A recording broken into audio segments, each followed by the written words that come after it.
year is 1983, and Volkswagen has changed the world. And the way they did it was they took a commuter car and they turned it into the GTI, a 90 horsepower monster. Well, we are down here in Asheville, North Carolina with Volkswagen driving the 2022 GTI on some of the best roads in the world. And we're here to find out just how much more of a monster it is now that it has 241 horsepower. First though, a little bit about those great roads. They are twisty, they are turny, they go up, they go down, they go sideways, they feel like you're on a roller coaster, and they demand your full attention. So while generally I try and address the camera and talk to the audience, please don't fault me if today I keep my eyes primarily on the road. Let's talk a little bit about that powertrain. So it is a new 2-liter 4-cylinder engine making 241 horsepower, 273 pound-feet of torque. Both those numbers are substantial increases over what the GTI made in 2021. But the best part is when you get that power. It's 5,000 RPM when you see peak horsepower, but only 1,750 when you get peak torque. That means that this little rocket ship is quick, and it's quickly. Managing the GTI's power is a 6-speed manual transmission that comes standard on all trims. Yay! There's also a 7-speed dual clutch automatic transmission, which Volkswagen calls its DSG. Now, normally we like rowing our own gears. We like working a manual transmission, but the DSG in the GTI has been great for years, and it's great again in 2022. Now, in terms of fuel economy, it's actually not too bad considering the performance. You get 24 mpg in the city, 34 on the highway, and 28 combined if you take the manual. But if you take the automatic, that jumps ever so slightly to 25 in the city, 34 highway, 28 again combined. The suspension has also been retuned. The front suspension is about 7 pounds lighter, and the rear springs have been stiffened up by about 15%. Now, that means that with the electronic torque sensing limited slip differential working in concert with the electronic stability control, the new GTI reduces understeer, it tackles corners more smoothly, and it accelerates out of those corners without quite as much slippage from the wheels. The top-level Autobahn trim, that has adaptive damping, which kind of while you're driving up to 200 times per second can adjust the compression and rebound rates of your suspension springs. It means that the GTI can hit those corners even harder. And then there is a sport mode, which kind of raises the threshold of the electronic stability control. It also perks up the throttle and adds some weight to the steering. Or you can just turn electronic stability control off. But I'm not going to turn it off. On a road like this, I could drive a GTI all day long. It's so much fun, and it feels so special, and it is special because the market is going away from little hatchbacks. It's going away from, sporty, fun commuter cars, and more we're looking at crossovers and SUVs as, we're giving the people what they want. They want crossovers. Case in point, there is no more Golf in the US. Instead, we have the Volkswagen Taos, a subcompact / compact crossover, kind of a very small compact or very large subcompact crossover. It's practical, it's spacious, it is what the market is demanding, but the fact that we're getting that in exchange for the Golf, it just makes a car like the GTI that much more special. And God, today on these roads, it certainly feels special. What makes hot hatchbacks great to own is that they really do offer practical space. This one's got nearly 20 cubic feet behind the rear seat, and that number grows to 34.5 cubes thanks to the 60-40 split fold back there. Now, the competitors to the GTI are definitely a little more race car feeling, while the GTI has always been a little more upscale. But in 2022, it still looks upscale, but it definitely looks more tech forward too. We've got this driver information display, which is a full virtual cockpit system now. It's 10.25 inches, fully configurable. And then we have the touchscreen. The whole stack here is angled a little bit towards the driver, so it really gives it a little more of that sports car feel. I'm really impressed with a lot of the little touches. There's still a lot of piano black glossy plastic in here, which I hate, but for the most part, you know, nothing feels super cheap.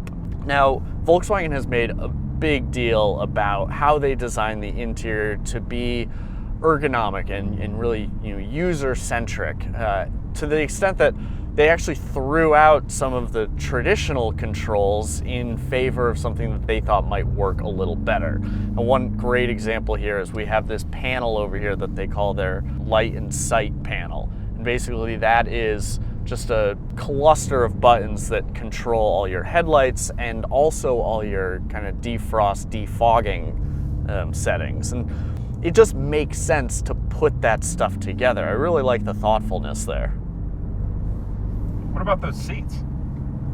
Not to mention, you get plaid seats in the S trim and in the SE trim. But if you want leather, you can get Vienna leather in the SE, and it comes standard in the top tier Autobahn trim. From my point of view, the only reason not to go full Autobahn, other than, you know, the price and the budget, is that you can't get the plaid seats. I gotta have them.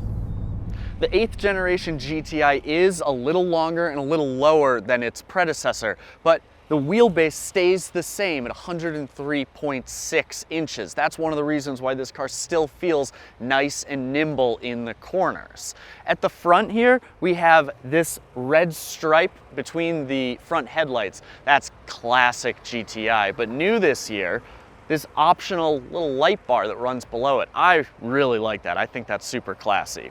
Another thing I love is, and this has been the same for years, is how the GTI doesn't have a big tall grille in front of it. All you have is this honeycomb air intake below. Otherwise, it just kind of cascades down in a nice smooth curve. It's very Euro, very stylish, and very, very Volkswagen. Now the S trim has always been the one that I've thought brings pretty much all the performance, doesn't have those adaptive dampers, but it does it at a lower price, and you get the cloth seats, and you get some other interesting bits that you might not expect on the low trim. For instance, all the trims get red brake calipers. This has 18-inch wheels. The SE also has 18s. The Autobahn gets 19s. These are Pirelli P0 tires. They're serious tires, and there are other things that, I don't know, like they've illuminated door handles and puddle lamps. On an S trim, on the base trim, those are types of things that seem little, but they make a car feel more upscale. That's what I look for. Now, in terms of the aerodynamic work that's going on here, there's actually some things that you might not notice, but make a big impact in how this car cuts through the air. They've redesigned the wing mirrors. They have added a bunch of paneling underneath the body. They've even redesigned the wheel well liners to make those more aerodynamic. All right, so in terms of tech, there are some things that I love and some things that kind of bug me. First and foremost, one of the best new features in the 2022 GTI is the fact that the digital cockpit is standard across the board. It's a 10.25-inch display and it looks spectacular. Over here, we have a 10-inch display. That's because we're in an SE trim right now. Autobahns also get that, but the S trim uses an 8.25-inch display. Still, it's crisp, it's sharp. We saw a very similar layout in the ID4, and all the things that I loved there, I still love. I like this home button. I like the, ambient lighting and how you can hit this and change what things look like. Like now we're yellow. That makes sense. Got the little honeycomb pattern in there. Why wouldn't it be yellow? Things I don't like, we have these touch capacitive sliders for volume and for heat. And most frustratingly, I didn't find any good way to change the radio station in this car. The last thing I'll say about tech today is that there's a lot packaged in with Volkswagen's CarNet system, but it's not all necessarily included. You have to pay extra for some of it. And it's extensive. I mean, there's remote access, there's CarNet Safe and Secure, there's Hotspot, there's also IQ Drive.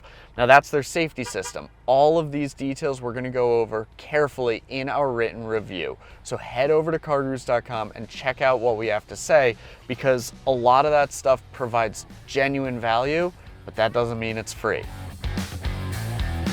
Since 1983, the GTI has always been about finding the crossroads of performance and practicality and affordability.